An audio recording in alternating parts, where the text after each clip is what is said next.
nirudieni mimi kwa mioyo yenu yote, na kwa kufunga na kwa kulia na kwa kuomboleza.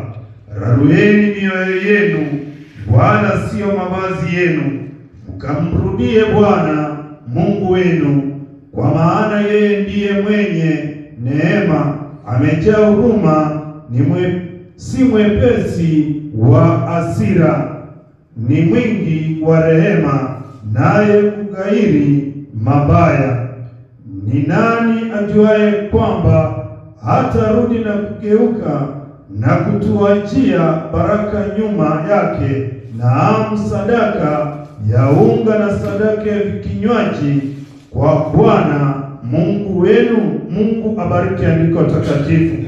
Tunapolitazama neno la Bwana, tunaona ni tangazo la toba, tangazo la wanadamu kumrudia Mwenyezi Mungu.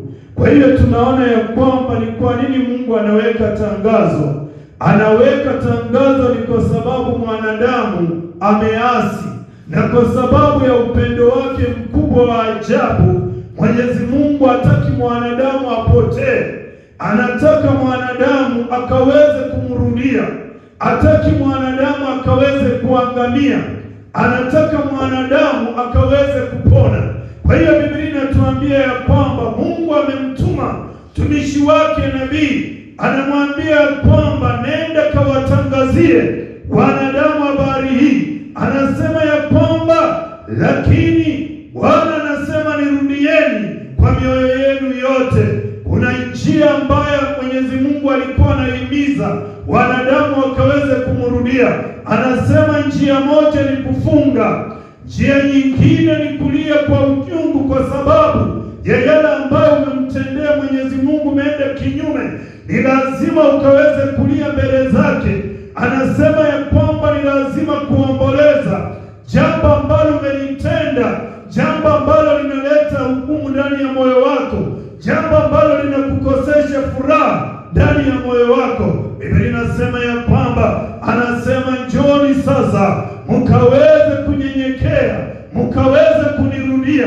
Alafu tena tunaona ya kwamba kuna jambo anasema, rarueni mioyo yenu, wala sio mavazi yenu. Biblia inasema ya kwamba wana wa Israeli walikuwa na mtindo au mazoea wanapotenda dhambi. Biblia inasema ya kwamba alama ya kuonyesha mtu ametenda dhambi, alikuwa anararua nguo zake zote, badala ya kujipaka mafuta anajipaka majivu na anavaa nguo za magunia. Bwana Yesu asifiwe. Kwa hiyo ilikuwa ni ishara ya kuonyesha ya kwamba anatubu. Kwa hiyo hata kama ungekuta kikundi cha watu kama sisi wamevaa magunia wote, ungejua watu wamemtenda Mungu dhambi. Kwa hivyo wanafanya nini? Wanaungama. Hadi walikuwa wanajidharau, wanaamua badala ya nguo afadhali magunia, badala ya kujipaka mafuta walikuwa wanajipaka majivu. Bwana Yesu asifiwe. Tunajua majivu vile yanakaa, wamama ndio wanayajua sana majivu vile yanakaa, si ile ambayo ya jiko, ile ingine ya kuni. Bwana Yesu asifiwe. Wanachukua wanajipaka mwili wote, kwa hivyo wanaonekana kama sanamu, wanaonekana si watu. Kwa hiyo walikuwa wanajidharau, wanasema ya kwamba wanamaanisha hawafai kabisa, hawafai. Kwa hiyo wanajinyenyekeza mbele za Mungu kuonyesha ishara ya kwamba hawafai mbele zake Mwenyezi Mungu. Bwana Yesu asifiwe. Kwa hiyo tunaona ya kwamba Mungu sasa anatoa amri nyingine, anawaambia sasa msirarue nguo, bali mkaweze kurarua mioyo yenu. Bwana Yesu asifiwe. Kwa sababu wengi walikuwa wanararua nguo, lakini maovu yakawa bado yanadumu ndani ya mioyo yao. Walikuwa wanararua nguo, lakini wakawa hawatubu toba ya ukweli ya kutoka moyoni, ili wakaweze kukubalika mbele zake Mwenyezi Mungu. Kwa hiyo tunaona Mungu anawahimiza, anawaambia ya kwamba wakaweza kurarua mioyo yao. Wakati tunaona ya kwamba wakati wa Ezekieli na wakati wa Yeremia, tunaona walikuwa wanaambia kabla hawajaingia katika nyumba ya Bwana, wanaanza kutupwa hapo nje. Bwana Yesu asifiwe. Wanaungama ndio wanaingia katika nyumba yake Mwenyezi Mungu. Kwa hiyo tunaona ya kwamba tunapewa njia, tunapewa mwongozo wa kumrudia Mwenyezi Mungu. Sisi ni wanadamu, kila mara tutenda dhambi. Katika kuwaza tunaketi katika vikundi, baraza za watu wenye mzaa, tunaketi katika vikundi vya watu waovu, tunatenda nao kazi, tunasafiri nao barabarani. Popote tunapoenda, dhambi zimetuzunguka popote. Bwana Yesu asifiwe. Katika vikundi tunavyoviketi ni viovu. Kuna maneno ambayo wanayatamka, tunapoyasikia yanatuondoa na utukufu wake Mwenyezi Mungu. Kwa hiyo maandiko yanatuambia kwamba atuambie tumrudie Bwana kwa mioyo yetu, tukaweze kurarua mioyo yetu, sio nguo zetu. Turarue mioyo yetu, tujinyenyekeze, ndiposa Bwana akaweze kutukubali. Ndiposa anasema ya kwamba tunyenyekee mbele za Bwana, naye atatuinua, na tutakapojiinua mbele za Bwana, naye atatushusha. Kwa hiyo kitu cha muhimu sisi kama Wakristo, kama watu ambao tumemcha Mwenyezi Mungu, wacha tujinyenyekeze mbele za Bwana ili akaweze kutuinua kwa wakati wake ambao amekusudia kwa ajili ya maisha yetu. Anasema tumrudie Bwana, tumrudie Bwana ambaye ni Mungu wetu, kwa maana yeye ndiye mwenye neema, amejaa huruma. Mwenyezi Mungu sio mwepesi wa hasira, mwanadamu ni mwepesi wa hasira. Ujaona mzazi anaweza akakasirikia hata mtoto wake. Nimeona mwingine hata anamchukulia panga, anamwambia wewe si mtoto wangu, wewe si mtoto wangu, waenda. Kwa hiyo tunaona ya kwamba hasira ya mwanadamu ni ya haraka haraka. Mwanadamu ni mwepesi na anaweza akakasirika haraka na anashtukia ametenda kitu ambacho hakukusudia. Mauaji mengi ambayo tunasikia. Kuna kamtoto kamekuwa kakizikwa juzi. Ati baba yake tuko mgeni ametembea nyumbani, amekuja na mkate na maziwa. Si soda, mkate na maziwa.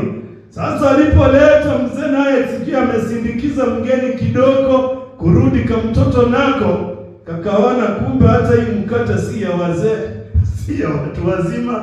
Hii mkate na maziwa, baba samezoea maziwa, hakuna haja. Hii ni maziwa ya mtoto, ni kama mtoto ndiye ameletewa. Unajua kuna wageni wengine wa ajabu, kileta anasema haya mtoto nimekuletea mkate na maziwa. Kwa hivyo sasa baba akajua ni vyao, lakini tunaona mtoto akajua ni yake. Mtoto naye akala, alipomaliza mzee kuja anauliza haya mkate uko wapi na maziwa? Hakuna. Vita sasa mpaka mtoto amekufa, amezikwa juzi. Bwana Yesu asifiwe. Kwa sababu ya mkate na maziwa tu. Ujasikia mtu ameua mtu kwa sababu ya shilingi 10 mzazi. Tena mama mwenye anakiri akisema nilikubeba miezi 9. Anasahau hiyo miezi 9, anaua mtoto ati kwa sababu alitaka kununua kiberiti na hiyo shilingi 10, lakini mtoto amenunua peremende. Bwana Yesu asifiwe. Kwa hiyo hasira ya mwanadamu ni nyepesi. Na mwanadamu anapokasirika akijemka, anashtukia ametenda dhambi na ametenda maasi makubwa, na baadaye anajuta kama jambo lishatendeka. Bwana Yesu asifiwe. Lakini maandiko yanatuambia Mungu ako na kiasi. Tumemwasi miaka mingi, lakini Mwenyezi Mungu anasema ya kwamba yeye hasira yake siyo nyepesi, anachukua muda. Lazima atutumie mtu ili atuhadharishe, atuhimize ili tumrudie Mungu. Tunaona wakati wa Nuhu, Mwenyezi Mungu alikuwa amekasirika na mwanadamu aliyekuwa amemuumba. Biblia inasema alipoumba mwanadamu akasema mtu huyo amekuwa mzuri na akafurahia kazi yake, lakini wanadamu wakaanza kudhulumiana. Biblia inasema wakaanza kutesana, wakaanza kutenda vitendo ambavyo havifai. Biblia inasema roho ya Mungu ikahuzunika. Mwenyezi Mungu akasikitika kwa kiumbe alichokiumba na akasema ni kizuri. Biblia inasema Mungu katika mawazo yake akaanza kufikiria vile ataangamiza mwanadamu. Biblia inasema akiwa katika harakati hiyo ya kuangamiza mwanadamu, akamuona mwanadamu mmoja ambaye anaitwa Nuhu, ambaye alikuwa ni mkamilifu, alikuwa ni mwenye haki mbele za Bwana. Kwa hiyo tunaona ya kwamba kumbe Mungu huzuia ghadhabu yake kwa sababu ya wale wachache ambao ni wenye haki. Bwana Yesu asifiwe. Au kwa sababu ya mmoja ambaye ni mwenye haki. Biblia inasema ya kwamba alipomwona Nuhu ni mkamilifu, akaona sitawaangamiza wote pamoja na huyu mwenye haki. Biblia inasema ya kwamba akakairi moyoni mwake na akatoa masharti, akamwambia Nuhu, kabla niwaangamize watu hawa, tengeneza safina. Atakaye kubali na kuingia katika hiyo safina ataonekana ni mtiifu, na ataonekana ya kwamba huyo ndiyo mwenye haki na amekubali kuniheshimu mimi, amejua mimi ndiye muumbaji wake. Bwana Yesu asifiwe. Kwa hiyo tunaona Nuhu akang'ang'ana, akatengeneza safina, akawaita wamsaidie, wakakataa. Bwana Yesu asifiwe. Safina zinajengwa popote, safina zinajengwa makanisani. Kuna mambo ya huduma ambayo yanaendelea, mengine lazima utagharimika fedha, mengine utajitolea kwa hali na mali, lakini watu wamepuuza kabisa, wamefanya mioyo yao kuwa migumu. Biblia inasema Nuhu akang'ang'ana, hata huenda watoto wake walikataa, akang'ang'ana mwenyewe, lakini Biblia inasema ilipokamilika, Mwenyezi Mungu akamhurumia Nuhu, akamwambia chukua jamii yako ili waingie katika hii safina. Biblia inasema akawasi, nao wakamtii kwa sababu ni baba yao, na wakakubali kuingia katika safina. Wengine nao wakachekelea, akahimiza kila mtu aingie, wakakataa, wakafanya mioyo yao kuwa migumu. Biblia inasema ya kwamba Nuhu alipoingia na jamii yake na wanyama ambao alikuwa amemwambia kwamba kila wanyama wawili ili wakaweze, baada ya ulimwengu kuangamizwa, wakaweze kuwa mbegu ambayo itaweza kuzalisha viumbe vingine duniani. Maandiko yanasema ya kwamba wakaingia, lakini waliofanya mioyo migumu wakaangamia. Bwana Yesu asifiwe. Kwa hiyo Mwenyezi Mungu hasira yake siyo nyepesi. Wakiwa jangwani, Musa akisafiri na wana wa Israeli, Biblia inasema wakafanya mioyo kuwa migumu, na maandiko yanasema Mungu akamwambia Musa, tengeneza nyoka wa shamba mfano wa nyoka, mweke juu ya mti, ili mtu yeyote, kwa sababu nataka kuangamiza hao watu, na nitakapoleta nyoka zitakapowauma, yule atakayekuwa mtiifu, atakayesikia sauti yako, ujumbe ambao umewahubiria, atakapotazama nyoka hiyo ataweza kupona. Bwana Yesu asifiwe. Wanadamu nao ni akina nani? Ndio sisi. Bwana Yesu asifiwe. Wanadamu wakafanya mioyo migumu. Nyoka ikimuuma, Musa ametoa amri watazame nyoka wa shaba. Mtu badala ya kuangalia nyoka ya shaba anatukana Musa, anamwambia ulitutoa Misri, tulikuwa tukijapwa viboko, lakini tunakula vizuri na tunaishi vizuri, lakini umetuleta jangwani, kuna njaa, nyoka ndio hizi nyingi tu zinatuuma. Hata anatukana Mungu badala ya kutazama nyoka. Lakini wengine walikuwa wanahimizwa, akiumwa akitazama anapona. Bwana Yesu asifiwe. Yesu naye ameinuliwa kwa ajili yetu. Yesu ameinuliwa kama nyoka wa shaba. Tumetenda dhambi, tumepungukiwa na utukufu wa Bwana. Ni lazima tutazame Yesu Kristo ili tukaweze kupona. Tunapomtazama Yesu Kristo, tutamrudia, tutatubu dhambi zetu, na tutaweza kunyenyekea mbele zake huyu Yesu Kristo. Biblia inatuambia kwamba katika hali hii Mwenyezi Mungu ni mwenye neema, na pia maandiko yanatuambia amejaa huruma. Kwa hiyo Mwenyezi Mungu ana huruma mwingi, Mwenyezi Mungu ana neema. Na tunaona hata kabla ya hiyo gharika, kuna mtumishi mmoja, tunaona ya kwamba baadaye akajitokeza mtumishi mmoja ambaye anaitwa Enoko. Biblia inasema ya kwamba Enoko naye alikuwa amemcha Mwenyezi Mungu, alikuwa amemtumaini Mungu, na Mwenyezi Mungu akataka kuharibu tena ulimwengu, lakini alipomuona akaona ya kwamba katika taifa hili au katika dunia hii hakuna mwingine, waje nimchukue huyu aende mbinguni. Bwana Yesu asifiwe. Biblia inasema alitembea na Mungu, na Mungu akaamua asionje mauti, bali amchukue moja kwa moja ili akaweze kuishi na yeye mbinguni. Kumbe tukitenda yaliyo mema zaidi, hata kufa tunaweza tukakosa kufa. Bwana Yesu asifiwe. Kumbe si lazima tufe.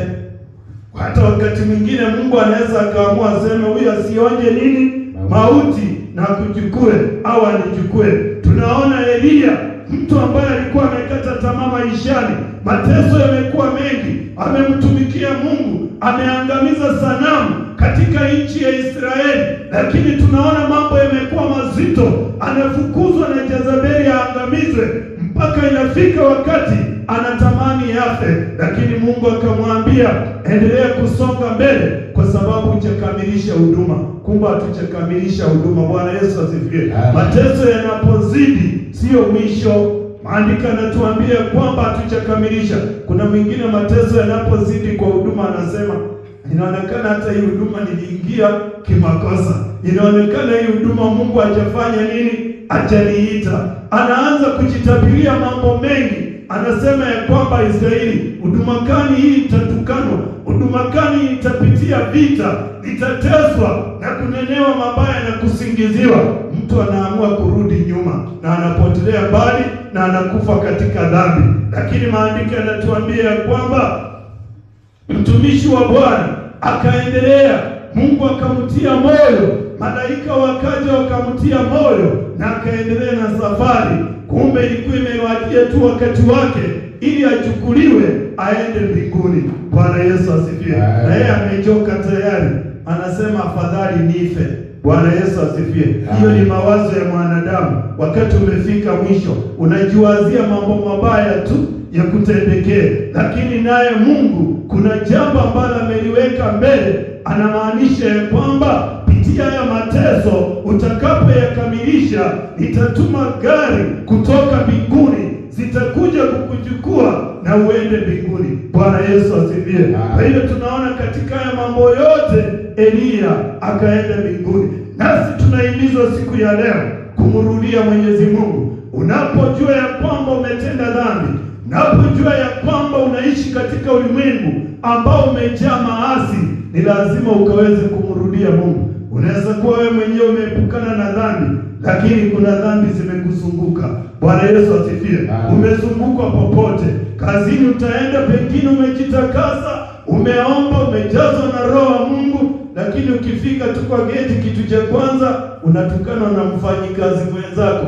Bwana Yesu asifiwe. Anakutukana kabisa mpaka unachemka, unajisikiza, mtu kama akanitukana mimi, hajui nami, alafu akili inakuja inasema zamani nilikuwa natwanga watu sana, huyu ni nini kwangu? Bwana Yesu asifiwe. Unakumbuka hizo picha za zamani, unashtukia umefanya nini? Umezileta na vita vinaanza hapo, tayari umeingia katika dhambi. Kumbe unatafutwa ili uingie katika dhambi, iposa atakaposema hata wale Wakristo pia si wako hivyo tu, hata Wakristo wako hivyo. Bwana Yesu asifiwe. Kwa hiyo ni vyema tukaweze kumrudia Mungu na tukaweze kuenenda katika njia ambazo zinampendeza Mwenyezi Mungu. Bwana Yesu asifiwe. Nakumbuka kanisa moja kwa master alikuwa mlevi, alikuwa na baba miwani kidogo, lakini akija anaongoza kwa hiyo vizuri, watu wanakatika. Siku moja tukawa mkutano, tumeenda mkutano wa injilisti mahali, na tulipotoka huo mkutano, kuna mtu mmoja pia ambaye ni mwanachama wake amevaa miwani, akaona kwa imeimbishwa vizuri, na kuna chama kingine wako pamoja, wakafuatana, akaja. Sasa alipokuwa anajaribu kuzuiwa, tukasema hapana, mwacheni huyu, msimfukuza, atulie. Lakini aliposimama alikuwa na ushuhuda mzito. Bwana Yesu asifiwe. Akasema nashukuru Mungu sana, hata huyu mwenye anawaimbiza huyu ndio watu kona yeye saa zingine, kumbe saa zingine wanabadilika, anakuwa mzuri hivi. Kwa hivyo ni amenivutia, nikaamua nifanye nini? Nimfuate. Tukamwambia ni vizuri umfuate, lakini ubadilike. Bwana Yesu asifiwe. Kama yeye akona udhaifu wa kutobadilika, wewe ufanye nini? Badilika. Alafu kupitia kwako pia unaweza kumsababisha naye pia afanye nini? Abadilike. wasaidike zaidi. Bwana Yesu asifiwe. Kwa hiyo tunapoona wageni wamekuja kanisani, Bwana Yesu asifiwe. Kuna wengine wamefuata wengine. Bwana Yesu asifiwe. Mzee mmoja alishuhudia akasema, mimi msinichezee, nilikuwa jambazi mbaya sana.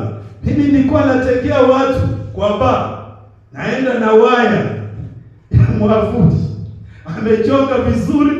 Anasema mtu akitoka kwa baa akatembelewa, akifika hapa nje naye anamshika, anamwambia kutoa hizo zenye zimebaki au waya yote iingie kwa matumbo. Sasa inabidi mtu anafanya nini? Anajisalimisha. Anasema yake wizi wake ulikuwa ni ule wa pole pole, hata watu wajui. Pole tu akikuona tu akikuonyesha hiyo waya, unatulia na utatoa sauti, unatoa, anakuambia aenda. Ukifika mbele ndio utasema umeibiwa baadaye, na huyu mwingine mwenye anakufuata pia anaibiwa hivyo. Bwana Yesu asifiwe. Kwa hiyo kanisani tumebeba watu wa kila aina, sivyo? Bwana Yesu asifiwe. Wametoka mbali. Na kuna wengine pia shetani wanawatembelea, anawaambia turudie huko kwa zamani, kulikuwa kuzuri, anakukumbusha mambo mengi. Kwa hiyo ni vizuri wacha tumrudie Mwenyezi Mungu na tuenende katika njia zake, tujifundishe kutubu kila mara ili tukaufikie utukufu wa Bwana. Kuna makosa, kuna mambo unaweza kuwa unafikiria kwamba haujatenda chochote kibaya, lakini unapomrudia Mwenyezi Mungu na kumwambia kwamba akusamehe yale ambayo unayajua na yale usiyoyajua. Bwana Yesu asifiwe. Ya Daudi anasema nichunguze mawazo yangu, unayajua, yachunguze kabisa hata yale yaliyofichika ndani ya moyo wangu, na unisamehe na uniweke huru. Kwa hiyo tunaona ya kwamba njia nzuri ambayo Mwenyezi Mungu anatuambia ni kutubu na kumrudia Mwenyezi Mungu. Tunasema dawa ya deni ni kulipa. Kwa hiyo dawa inaye tena ya dhambi ni kutubu na kumrudia Mwenyezi Mungu. Ndipo tunaona katika huduma yake Yesu Kristo ilikuwa kuna mambo ya kutubu. Ni lazima kutubu au ukatae. Ndipo tunamuona Petero amemkana, lakini baadaye amejua dhambi, amemrudia Mwenyezi Mungu. Tunaona ya kwamba Yuda naye amejua ya kwamba ametenda dhambi, anasema kweli nimeamini alikuwa ni mwana wa Mungu, lakini baadaye amekataa kutubu, ameamua ajinyonge. Tunaona wakati wa Stefano akahubiri neno vizuri, watu wakalipokea. Biblia inasema neno hilo likawachoma ndani ya mioyo yao, wakasikia kama moto, na Biblia inasema wakasaga meno yao kwa hasira, na wakasimama wakachukua mawe wakamrushia. Na Petero naye pia anahubiri mahali, Biblia inasema neno likawachoma watu, na wakainua mikono wakamuuliza tutafanyaje, tufanye nini? Bwana Yesu asifiwe. Akawaambia ni lazima mtubu na muamini Yesu Kristo kuwa yeye ndiye Mwokozi wa ulimwengu. Na Biblia inasema ya kwamba waliposikia hivyo wakatubu. Kwa hiyo tunaona ya kwamba katika kutubu kuna mambo tofauti. Watu wanapolisikia neno, wengine wanatubu, wengine wanafanya mioyo yao kuwa migumu. Ujasikia pastor pengine umehubiri mahali au ukahubiri, ukasikia mtu anasema alikuwa ananihubiri mimi. Sijui kama huku inatendeka au ni ulimwengu mwingine tu. Bwana Yesu asifiwe. Kwa sababu ya neno limehubiriwa, inasikia kwamba alikuwa na nihubiri. Hata pastor pengine hajui kama watu walituangana mahali, lakini kwa sababu ya Roho wa Mungu tu anataka tu pengine kwingine, akifikiria ni watu wengine, akiwakataza, kumbe wengine nao wako wapi? Wako hapo kanisani. Anasema bila shaka ni yule tu jirani yangu tu, yule mwenyewe anatembea karibu na pastor, huyo ndiye amempa habari zote. Hajui mchungaji hata akitembea hata barabarani, si lazima kwa washiriki, hata ukiwa kwa gari ujumbe unauchukua tu, unakusanya ujumbe. Uwe sokoni kuna ujumbe unauchukua, ukienda hospitalini kuna ujumbe pia ambao unauchukua kulingana na hao wagonjwa vile walivyo, kwa sababu ni wagonjwa. Na kuna mwingine naye wamepanga foreni ili watibiwe, kuna mmoja naye anataka yeye atibiwe haraka. Bwana Yesu asifiwe. Kwa hivyo anaona wenzake si watu, afadhali hao wengine wafe, lakini mimi nifanye nini? Nipone, nitibiwe, nipone. Kwa hivyo watu wako hivi. Maandiko yanatuambia kwamba tukaweza sasa kumrudia Bwana kupitia kwa kutubu, kwa kurarua mioyo yetu na zaidi yoyote kujidharau na kumrudia Bwana. Anatuambia baada ya kufanya yoyote, je, ni nani ajuaye kwamba hatarudi na kugeuka? Je, ni nani anayejua ya kwamba tukitubu Mwenyezi Mungu anaweza akabadilisha kadhabu aliyokusudia na zaidi yoyote akatuhurumia? Bwana Yesu asifiwe. Kwa hiyo suluhisho ni kutubu. Ndiposa Yona ametumwa Ninawi kwa watu wabaya. Amesikia sifa za huko, hata kama hajaenda huko, lakini sifa za Ninawi zilikuwa zimejaa ulimwengu wote. Kwa hiyo Yona akakataa, akaona ya kwamba Mungu anataka niangamie. Huyu Mungu hana huruma, anijali, ananituma mahali ambapo ni pabaya hivyo. Lakini maandiko yanasema alipobadilisha mawazo yake, akaamua aende mahali ambapo anaona ni pazuri, anaweza akaenda Tarishishi na aanzie tu pale Tarishishi. Mungu anawapenda, anawajali. Sasa anafikiria akifanya hivyo atakuwa ni sawa tu na vile angekuwa amefanya wapi? Ninawi. Na Mungu hakutaka afanye Tarishishi, alitaka afanye Ninawi. Ndio kama uwepo pia utatokea, Mwenyezi Mungu amtume Tarishishi, angemtuma tena. Lakini maandiko yanasema ya kwamba alipomezwa na samaki, yeye alitarajia afe. Bwana Yesu asifiwe. Unaona vile watu wanataka kusukuma dhambi kwa watu wengine. Alijua ya kwamba, tena akajiamini, mimi ni mtumishi wa Mungu. Alafu akasema ya kwamba, jameni, nitupeni wapi? Baharini. Na ndani ya moyo wake akijua ya kwamba atajitetea mbele za Mungu, aseme ningeenda ukweli, lakini wajamaa walinishika wakanitupa ndio nikakufa kabla sijatimiza huduma ambayo ulikuwa umenituma. Bwana Yesu asifiwe. Lakini hapo katikati kuna kizungumkuti. Kwa nini ametoroka? Badala ya kuenda mahali ameambiwa, anatorokea kwengine. Amekuwa kikwazo, amezuia watu wengine. Kumbe dhambi ni nzito hata kushinda mzigo. Bwana Yesu asifiwe. Biblia inasema dhambi yake tu ikasababisha meli ikawa iendi, ikasababisha meli nataka kuzama kwa sababu ya dhambi ya mtu mmoja. Na dhambi za watu wawili, je, Bwana Yesu asifiwe, zitazamisha hiyo meli kabisa. Kwa hiyo tunaona ya kwamba alipotumwa katika Ninawi, sasa alipofika, Biblia inasema akiwa tumboni, kumbe alikuwa anajiombea mwandani. Mungu naye ni wa ajabu. Akiwa tumboni tu akaendelea kuomba, akajua ametenda dhambi, akaambia Mungu, hakika kama nisingekuwa tumboni mwa samaki ningehubiri sana, ningeenda na ningehubiri. Naye Mungu ni wa huruma tu. Mwenyezi Mungu naye akasababisha samaki akamtabika. Naye alipomtabika, nafikiri signboard ya kwanza aliona ni karibu Ninawi. Bwana Yesu asifiwe. Akashangaa ni ndoto ni nini? Ani Mungu badala ya samaki nitapika tu nirudi kwetu, tena imenitabika Ninawi kwenye nilikuwa nimekataa. Bwana Yesu asifiwe. Sasa mtu wa makwazo mengi maishani, huduma ya makwazo. Biblia inasema ya kwamba akaanza injili tena moto, lakini sasa alihubiri kwa hasira, kwa fujo. Hata kama angepata mtu angemng'oa meno. Akahubiri kwa hasira. Kwa nini anahubiri kwa hasira?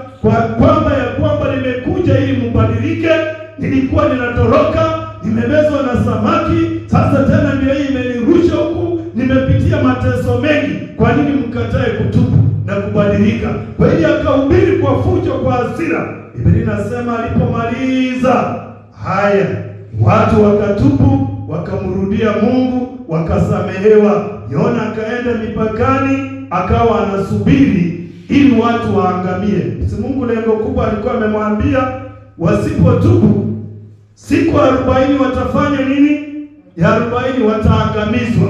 Kwa hivyo yeye akaenda akatulia tu. Bwana Yesu asifiwe. Sisi wachungaji huwa tunahubiria watu waende mbinguni au tunahubiria waangamie? Bwana Yesu asifiwe. Huwa tunawahubiria waende mbinguni au tunatarajia waangamie ndio tuseme tuliwahubiria, lakini wakafanya mioyo migumu. Bwana Yesu asifiwe. Kwa hiyo Yona akawa na hasira, lakini taifa lote kuanzia kwa mfalme akaamrisha hata ng'ombe zifunge, hata mbuzi zifunge, zote zikafungwa vikapu kwa mdomo, zikafungwa vitu kwa mdomo, ili zisikule chochote, zisikunywe maji wala majani. Watu hata watoto wachanga wote wakafungishwa, na hicho kilio kikafika mbele za Mungu. Mungu akasikia kilio, akasamehe watu wake. Siku 40 zikaisha. Yona mtumishi wa Mungu akaendelea kukaa, anaendelea kungojea ili watu waangamie, mpaka anauliza Mungu, kwani umechelewa kuangamiza? Si ulisema siku ya 40 tu ikifika unawaangamiza? Bwana Yesu asifiwe. Amesahau ni kitu gani ambacho Mungu alimtuma. Alimtuma ni kwa ajili anapenda hao watu ili wasije wakaangamia, awapelekee neno walipokee ili wasiangamie, na wakatae kupokea waangamie. Lakini sasa wamechukua kitu kimoja, ya kwamba wameamua kutubu ili wasiangamie. Lakini mtumishi wa Mungu Yona anangojea waangamie. Bwana Yesu asifiwe. Sasa Yona alikufa tu katika dhambi zake, kwa sababu amekataa watu wa Mungu wasibadilike. Anataka waangamie, ni abaki peke yake, atoke huko akisema nimetoka huduma Ninawi na Mungu alinituma ya kwamba watu wataangamia, na nimehakikisha wameangamia wote, hata wanyama. Hakuna kitu ambacho kimesalia huko Ninawi. Kwa hiyo tunaona ya kwamba ni vizuri tukaweze kumrudia Mungu nyakati hizi ambazo tunaishi, nyakati za uovu, nyakati ambazo watu wasikii kabisa. Bwana Yesu asifiwe. Nyakati ambazo watu hawasikii. Nafikiri hata katika huduma, ujue saa hii usiku tunaweza tukajua watu wanasinzia. Katika ibada tu za mchana vizuri, hata kwa crusade unasikia watu wanasema Bwana Yesu asifiwe, watu wanatazama wanatazama pastor, Bwana Yesu asifiwe watu. Sasa pastor, nyakati hizi ambazo zimefika si za kushurutisha watu sasa waitikie amen. Bwana Yesu asifiwe. Amen. Ni nyakati hizi si za kushurutisha watu waitikie amina. Zamani ndio watu walikuwa wanaitikia sana.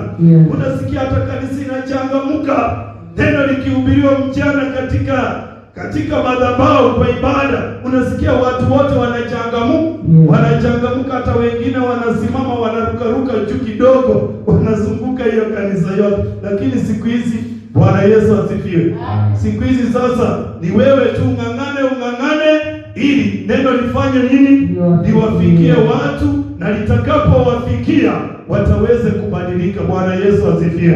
Kwa hivyo wacha tumrudie Bwana, wacha tuenende katika njia hizi. Anatuambia ya kwamba hakika atabadilisha mawazo. Nani anajua kama Mungu atabadilisha mawazo na kuacha baraka zake? Bwana Yesu asifiwe. Kumbe Mungu atabadilisha mawazo, asamehe watu wake, na pia kama kuna baraka ambazo zilikuwa zimezuiwa, Mwenyezi Mungu atazifungua ili ziweze kurudi tena. Kumbe kuna dhambi tunaweza tukatenda, Mwenyezi Mungu naye azuie baraka zingine katika maisha yetu, akingojea tutubu tukaweze kumtambua, ndiposa tukaweze kumrudia. Ndio Yesu anasema hata kabla hamjaomba ninajua mahitaji yetu. Baba anajua mahitaji yetu. Sasa kama anajua mahitaji yetu, tunaacha ya kuomba. Bwana Yesu asifiwe. Tunaacha ya kuomba, si ndio? Tena anasema ombeni tafuteni Sasa hapo tumepewa mtihani. Hapa anatuambia mahitaji tayari anafanya nini? Anayajua. Ni kama tu wewe unajua mtoto wako anastahili vitabu na kalamu. Lakini kila mara tunakumbusha, leo sina nini? Leo sina kitabu. Ni kwa sababu gani wanatukumbusha? Kuonyesha uaminifu wao ya kwamba wanajua wewe ndio mzazi wao. Kwa hiyo lazima wakuambie mahitaji. Bwana Yesu asifiwe. Tunaona sisi kila mara Mwenyezi Mungu anajua, lakini lazima tumkumbushe. Hata siku ya leo tumekuja kumkumbusha. Anajua mahitaji ambayo uko nayo, anajua unastahili kuponywa, unastahili kuinuliwa, unajua kwamba unastahili kujazwa furaha, kuondolewa huzuni na kujazwa amani ndani ya moyo wako. Lakini Mwenyezi Mungu ameamua ya kwamba tuje mahala hapa ili tukaweze kumuomba. Yesu akasema, wakutanikapo 2 watatu kwa ajili ya jina langu, hakika nipo pamoja nao. Bwana Yesu asifiwe. Ninapomalizia, chunguza sasa ndani ya moyo wako. Neno la Bwana limekuja kwako, limekuja kwangu, limetuambia ya kwamba tukaweze kurarua mioyo yetu, tukaweze kumrudia Bwana. Inamaanisha tukajinyenyekeze, tuondoe kiburi na majivuno. Tunapojua ya kwamba tumeasi, hata kama hatujajua tumeasi, tujinyenyekeze mbele za Bwana na tumwambie Bwana, mimi ni mwenye dhambi. Ndiposa waombaji 2 wakaja wakazunguka, wakaja kuomba kanisani. Biblia inasema Mfarisayo na mtoza ushuru. Mtoza ushuru yeye alikuwa amejijua amedharauliwa.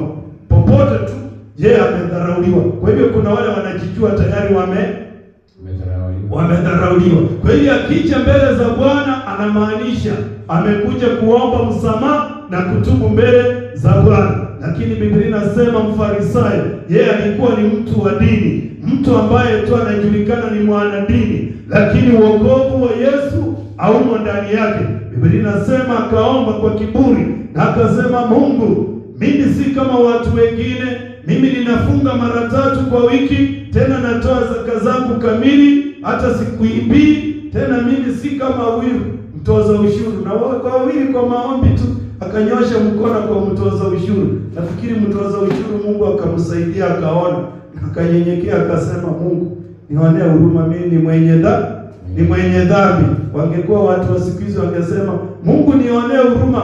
Unaona hata Farisayo pia anasema mimi ni mwenye dhambi, kwa hiyo nionee huruma. Lakini yeye akamwambia tu Mungu, mimi mwenyewe najijua tayari mimi ni mwenye dhambi, nionee huruma. Na Mwenyezi Mungu akamuonea huruma, akamsamehe. Kwa hivyo nami pia na wewe tumekuja ili tupate msamaha, tumekuja ili tupate uponyaji, tumekuja ili tupate nguvu mpya, tumekuja ili tupate amani ndani ya mioyo yetu, tumekuja na huzuni ili tutoke na furaha. Bwana Yesu asifiwe. Tusiwe kama mtu ambaye anaenda supermarket, mkoba wake anaacha hapo nje, na akiingia, akimaliza chenye anafanya, anatoka tena anachukua nini? Mkoba wake anaenda. Bwana Yesu asifiwe. Kwa hiyo sisi tumekuja na mikoba yetu kabisa, mizigo yetu yote tumeleta kwake Yesu Kristo. Wacha Yesu atupokee na atutendee mema katika maisha yetu. Tusimame.